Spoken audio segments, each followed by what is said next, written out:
Kumasi online, GH.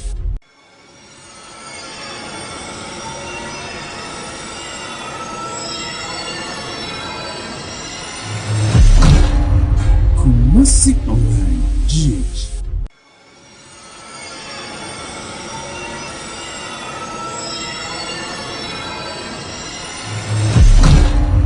Kumasi online, GH.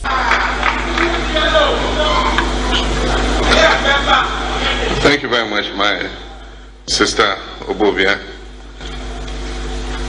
Honorable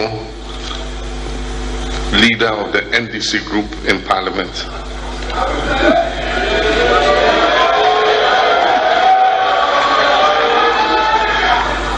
Our parliamentary colleagues, party colleagues, my wife Lodina.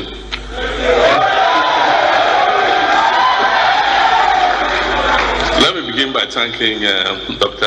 Opatafour for that very impressive and very concise and accurate presentation on the dire economic situation that we find ourselves in as a country. And I say good evening to everyone who is joining us from wherever you are in the world, and especially to those of you who've made time to join us here at the UPSA auditorium as we talk about building the Ghana we want. Dr. Opatafour's presentation has laid bare the stark and objective yet depressing reality of our country today, how we got here, and the dreadful consequences that it has spawned. I'll begin by talking about Ghana's economic situation today, just to recap some of the things that he has talked about. Ladies and gentlemen, in the last few years, our economy has lurched from crisis to crisis, ultimately resulting in the most debilitating living conditions in several decades.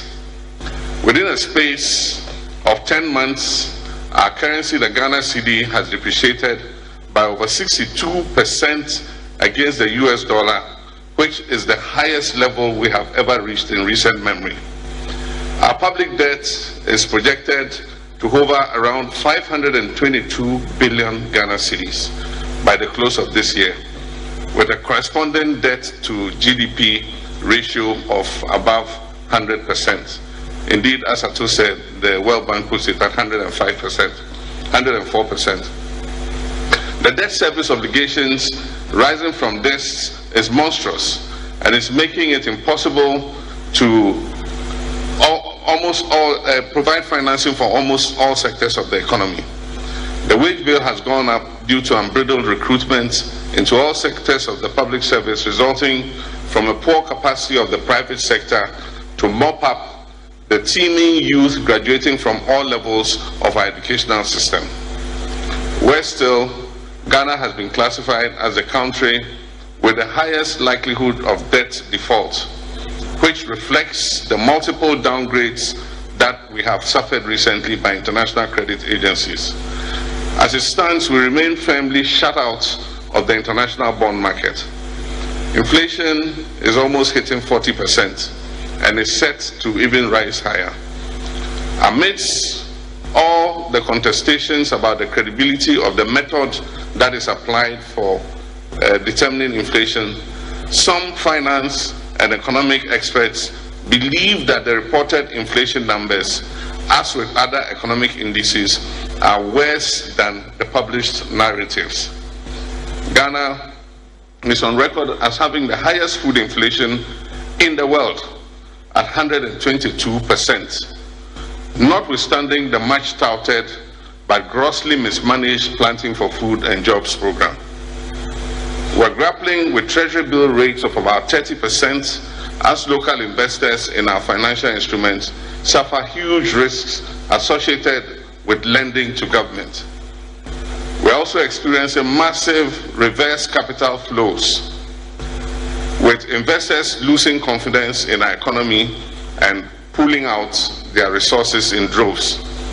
It is estimated that as much as $2 billion have been taken out of our economy by investors who fear the West since the beginning of this crisis.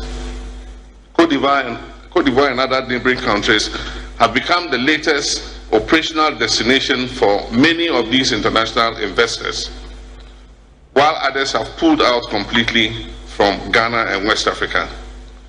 These are not just abstract numbers or vague data. They offer a bird's eye view of the state of our economy and translate into our everyday lives and our everyday struggles and suffering. They underscore our reality and the devastation millions of Ghanaians' households are facing and going through today. Ladies and gentlemen, the daily price increases, unending fuel price adjustments, ever-rising inflation, a fast depreciating currency, corruption, arrogant and insensitive leadership, and the waste of scarce resources have all combined to make life simply unbearable for the generality of Ghanaians. Prices of items including everyday medication, salt, gari, and cooking oil are constantly on the rise. If you do not buy an item at a particular point in time, you are likely to find that the price has significantly increased a few hours later when you go back to the shop. The mortgage market is collapsing and is threatening the financial plans of many Ghanaian households. Mothers suffer heartbreak each day because they cannot afford to feed the children like they used to. Countless young people with enormous potential are struggling to pursue their lifelong dreams because of financial problems. Small entrepreneurs are struggling to break even and are suffering to keep their businesses open against great odds. This is not just an installment in cyclical hardship, and we should not pretend that it is. Investments have been lost, businesses have been destroyed, the pharmaceutical sector threatens to increase prices further and are threatening to reintroduce the obnoxious cash and carry system. People have been struck by sickness and unable to seek medical attention due to prohibitive costs, and regrettably some of them have paid the ultimate price. The standard of living, purchasing power, life savings, and quality of life of ordinary Ghanaians is depreciating by the day. Many are terrified that tomorrow may be worse as they struggle with uncertainty of our current situation. The signs of this crisis have been there since 2018, when alarming increases in our public debt levels and huge expenditure overruns became apparent. The NDC did not keep quiet. When it became obvious that we were heading for the ditch, we spoke up. We advised government. We made suggestions. I even asked governments to desist from the creative accounting through which the Finance Minister, Ken Ofori-Atta, was selective in presenting budget data and thereby creating a picture that was rosy but was far removed from reality. All these fell on deaf ears. Government became ever more brazen and reckless and moved mismanagement of this economy to dizzying heights in the run-up to the 2020 elections, amidst boastful claims that they were the best managers of the economy. Immediately after the elections, it became clear that we had been thrown into a bottomless pit of debt round our necks, staggering budget deficits, and a rapidly deteriorating fiscal position. The looming disaster at the time required an urgent response.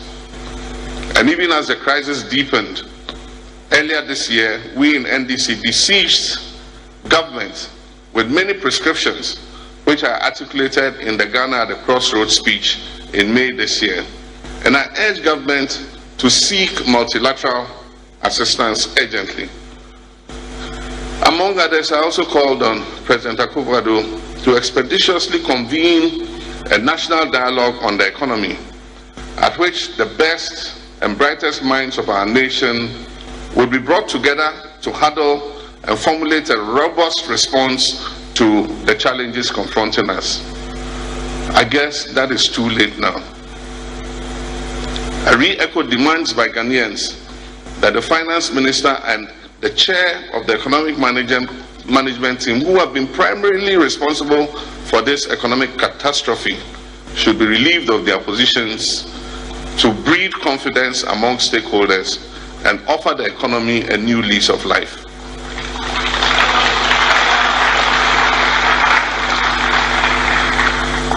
I asked the President to deploy some of the arsenals from the presidential toolkit and reshuffle his government to inject innovation and freshness of thinking into the running of the country.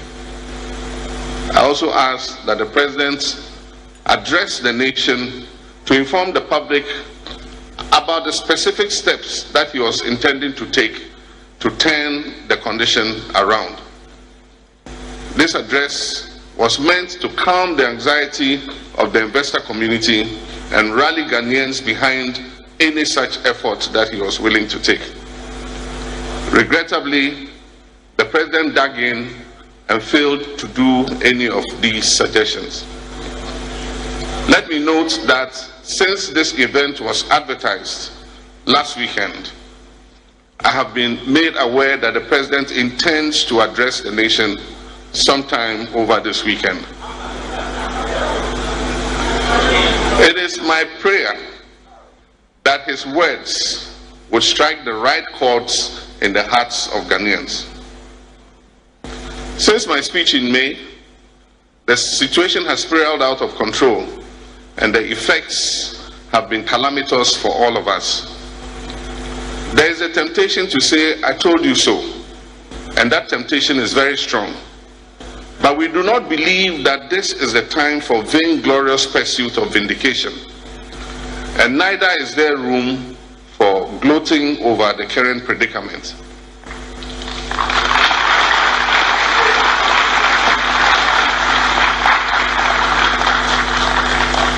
But even now, as Ghanaians continue to suffer, there is a desperate attempt to shift blame.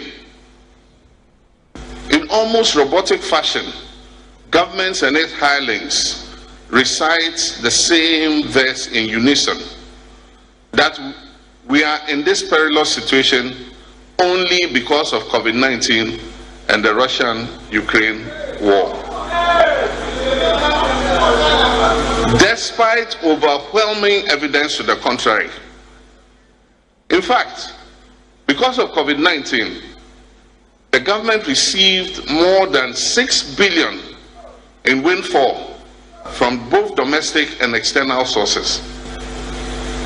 But for the deep hole in our finances and the reckless election 2020 expenditure, this should have been sufficient to protect Ghanaians against the COVID disease and promote post-pandemic recovery. There has been a desperate attempt at political equalization by propagandists and supporters of this government, claiming that all political parties are the same, subtly suggesting and attempting to create the impression that no other person could have done better in these circumstances, or that all political parties in Ghana cannot be differentiated ideologically. For the avoidance of doubt, we in the NDC will not have dared been as reckless, nor would we have been allowed to be as irresponsible in the handling of the public purse and the nation's resources as the MPP has done.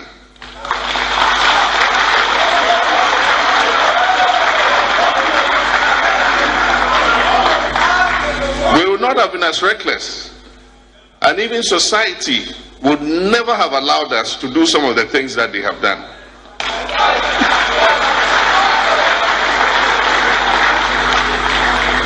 We've had our own set of challenges in government, but nothing we did or the outcome thereof has come anywhere near close to the disaster unfolding before our eyes today. To be clear, we're in this mess because an untouchable finance minister, relying on his data bank workers and neglecting the advice of seasoned experts at the finance ministry, has been left to run this economy into the ground. We're in this mess because the so-called solid economic management team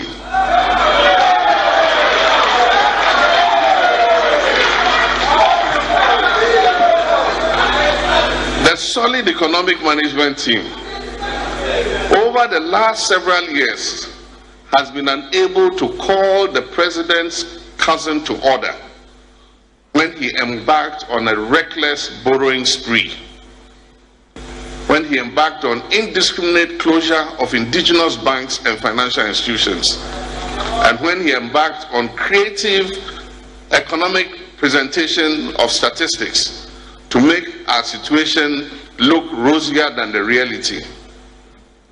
We're in this mess because we have a president who fails to take responsibility and has instead left the nation on autopilot in the hands of bungling ministers who he describes as excellent.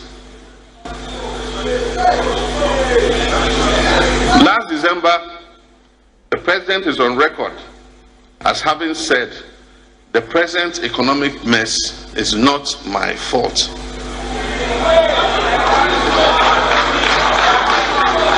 Refuses to accept responsibility.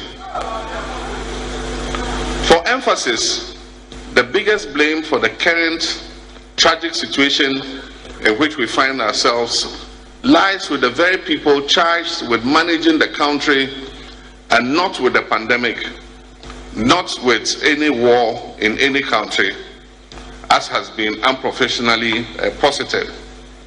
And Ghana has been treated as an experimental playground or a family heirloom. And I regret to say this was all avoidable.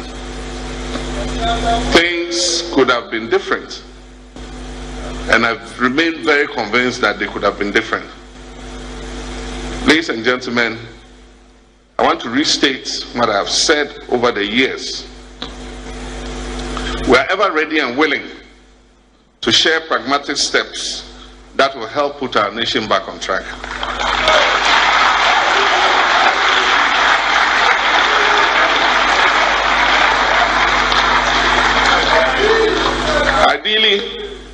Ideally, in situations like this, backroom channels of communications should exist between the ruling party and the opposition to allow for exchange of views on important matters of national interest to the benefit of Ghanaians.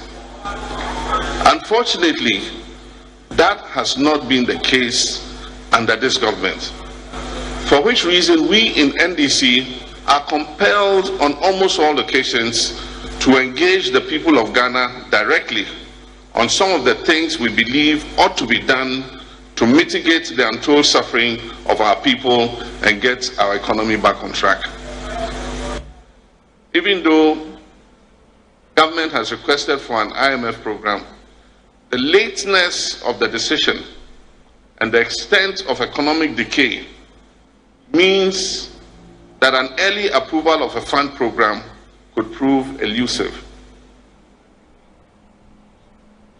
It may take a couple of more months before an agreement is reached on a program between Ghana and the fund. In the meantime, there's the need to stem the rapid decline in the economy and reduce the unbearable hardships Ghanaians are going through.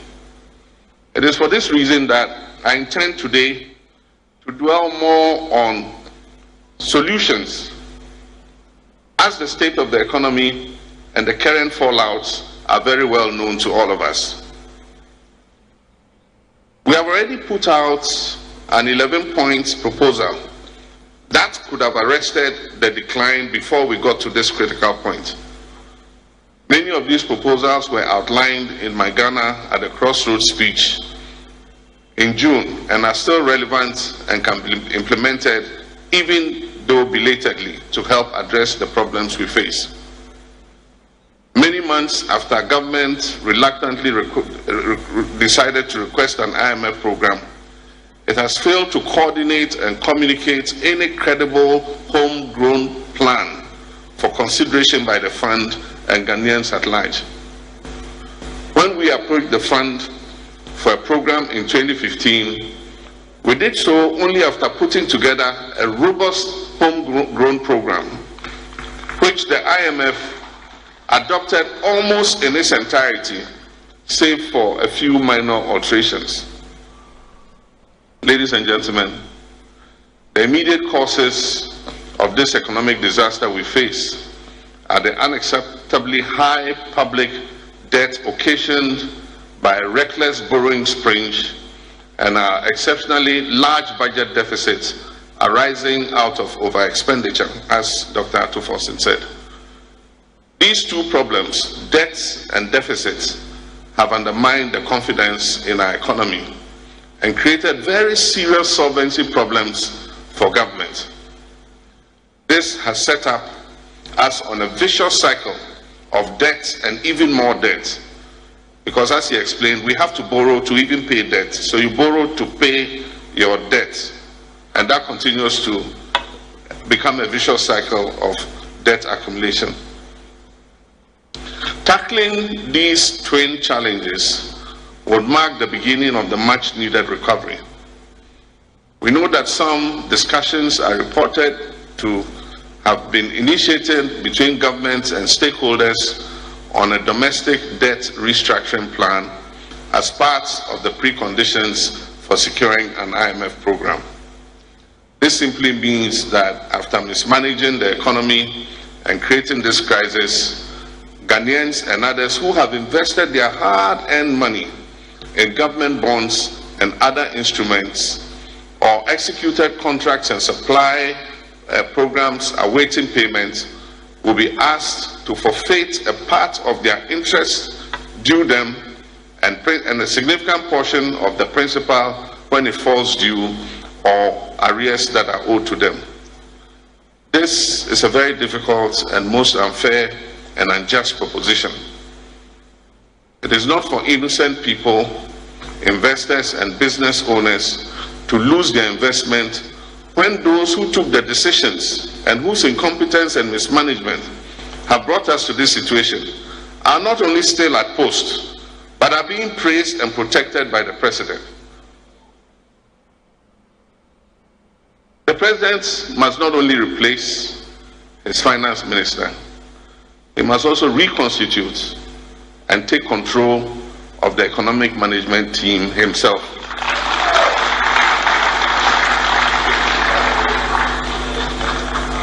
I've noted the recent draft motion of censure by the minority against the Minister of Finance and the recent rebellion of the G95, group of 95 majority members calling for the removal of the minister. I've also noted the statement by the majority leader, I think only yesterday, of a so-called compromise reached that the minister will leave after he has completed the budget and the IMF negotiations. I think this is untenable. Budget preparation and IMF negotiations are the results of teamwork. They are not the work of one individual. I fail to see how the absence of the minister will affect the preparation of the budget and the negotiations with the International Monetary Fund.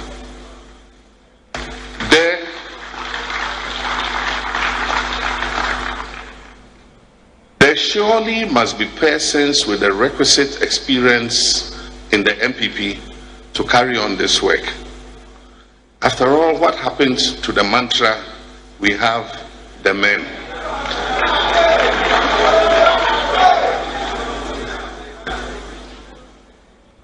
For us in the NDC, our position on debt restructuring is that any debt restructuring must not put the absolute burden on only domestic creditors. Restructuring of our debts must cover both domestic and external debts.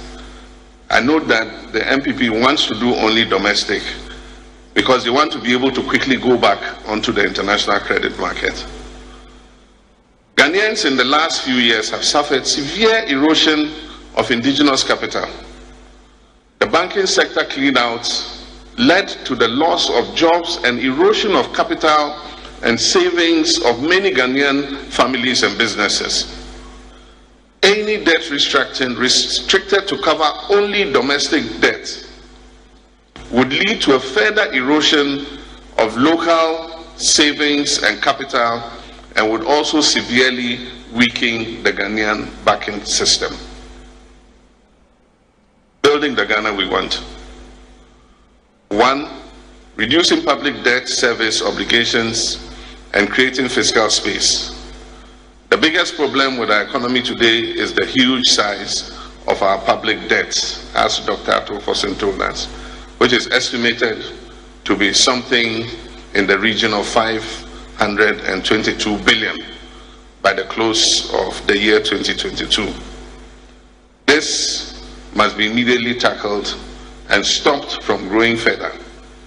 And so to achieve this, these are some of our suggestions. There must be an immediate moratorium placed on all non-concessional borrowing. Again, government must actively canvass our bilateral partners for more concessional financing and grants. Again, there must be a stop to central bank financing of government above the allowed 5% threshold. The current printing of money by the central bank to finance government's deficits is further fueling inflation because the bank is printing money and using it to finance government's deficit. Governments must stop collateralizing statutory funds for the purpose of taking more loans. The wanton collateralization of these funds has been very unhelpful. It has limited the financial space of the statutory funds such as Get Fund and the District Assembly's Common Fund. Government should desecuritize these funds and add them onto the public debt as part of the discussions on debt restructuring. We estimate that if the proceeds due ESLA, Get Fund, the Road Fund, etc., are freed of the burden of collateralization and the independent power producer payments are renegotiated, government would have access to a total of about 16 billion in 2023, 17.6 billion in 2024, and 19.4 billion extra fiscal space in 2025 from these funds alone.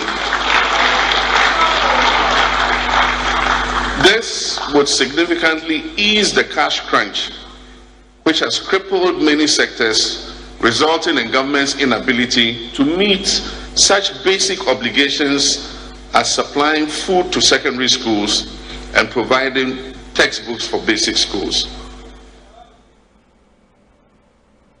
Expenditure items for consideration is what I spoke about in terms of removing the collateralization of the funds. And so if government does this, it will make, additional financing available. Ladies and gentlemen, we will make further suggestions. There are many other suggestions that we will have to give government, and we're doing this in order that they can use it to improve our current situation. We also recommend that legislation should be passed to prevent any future collateralization of statutory funds. We should make Parliament regulate the issue of collateralization of funds so that no future government is able to do that. Again, government should also begin work to amend the enabling legislations of state-owned enterprises like the Ghana Cocoa Board, to prohibit them from engaging in non-core quasi-fiscal functions. Cocoa Board is currently, as Dr. Atufosin said, reeling under a debt of about 14 billion Ghana cedis. From a situation of about 1.5 billion cedis in 2016, currently Cocoa Board owes in cocoa bills alone almost 14 billion Ghana cedis. And this has made Cocoa Board severely distressed and is putting additional strength on government finances. No wonder, and this is an aside, no wonder cocoa farmers are not getting the incentives they should get. Their prices for their products are not being increased in a timely manner, and so it's becoming unprofitable to continue to maintain their farms, and so they're selling the farms to galamsey operators. The astronomical debt has crippled Cocoa Board and made it impossible for them to pay bills due to license buying companies and their suppliers. And so today, farmers are selling their cocoa to license buying agencies, and they don't have the money to pay the farmers for the cocoa. This debt overhang has affected the produce buying company, which is currently unable to pay the salaries of its workers. Indeed, similar liabilities within other state-owned enterprises amount to a staggering almost 30 billion Ghana cedis, and is impacting the entire public debt. Ladies and gentlemen, one of the biggest sources of suffering and difficulty for Ghanaians today is the cost of fuel, which has skyrocketed to the highest levels in our history due to the rapidly falling cedi and its effect on everything else on the market. Something needs to be done. Ghana is making huge windfall from the sale of crude oil, royalties, taxes, payments, surface rentals, and others. Section 41 of the 2022 semi-annual PIAC report confirms that an amount of 731 million products in order